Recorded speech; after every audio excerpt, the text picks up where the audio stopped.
Good morning! It's me again. Wow! This is the first hosting of the year. We're gonna be hosting 2 people lang. But look at the lechon. Ang laki. Ang laki niya, pang pamilya siya. Okay na ihanda ko siya lahat and then i-take out na lang nila para sa mga kids nila yung sobra. Ang ihahanda ko is yung mga usual ko na kahit tumipid ako, alam ko na paano gawin. Para hindi na siya masyadong effort sa akin. Lately, napansin niyo pa ulit-ulit yung mga handa ko kasi ang dami kong mga hostings. 4 sa isang buwan, 5. This month, 4 yata. 3.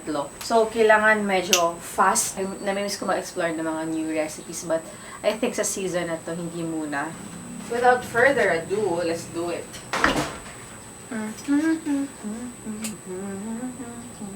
Ito yung gusto ko sa garlic kitchen. Kasi, tatawid-tawid ka lang. Hindi ka na kailangang umikot. Ganyan-ganyan na. Parang gusto ko to i-keep yung kitchen na to. Pero long to dito. So, iwan ko lang to ng mga 2 hours. Tamang-tama sa 8 o'clock. Mga 11, isalo ko naman yung pork. So, yeah. Ano yan? Bibigyan si ate 50% off. Pickles. Ayan siya. Kung naman masarap. Salang. See you in 25. Yan. Tanan! So, ito naman ang ating isasalang. By the way, tinakpan ko yung mga gilid niya. Nagdadry yan siya pag na-expose. We're good. Manam, pandagdag, gising-gising, calamare. Okay. Yan siya. Harvest tayo. Para hindi na ako lumabas ng bahay, di ba?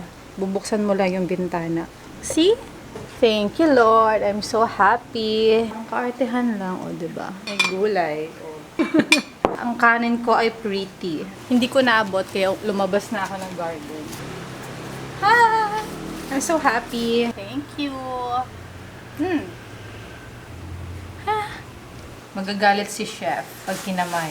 Ito, kaya ko lang ito ginagawa kasi pag may mga ulam na katulad niyan, parang medyo malungkot yung itsura niya. Wala masyadong kulay. So, pwede mong lagyan ng mga ganitong kaartehan para magkaroon ng life. Ba, ang arte?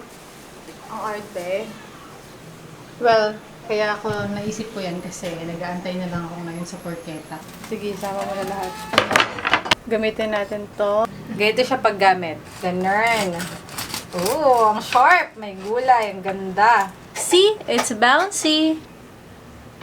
Ayan yung isa dito. And it's ready. Ay, grabe! Uy, grabe naman! Hindi kami nagdamit. Okay lang. Grabe naman, kailangan. Casual lang to. Para sa inyo lang yan. Para sa inyo Ano lang to? yan. In-advance ko lang yung Valentine's date nyo. Parang dapat nakadamit, dapat naka... Oh, ano? Bistida. Nakapag-date ha? Nakapag-date tayo ha? Sa Antipolo ha? Wow ha? Solid. Sinceray. Thank you. Menu. Tagig, yes. Fresh air. Comfort. Mga nabasa, talaga? nahihiyan namin. Tapunan ng tubig, ganyan.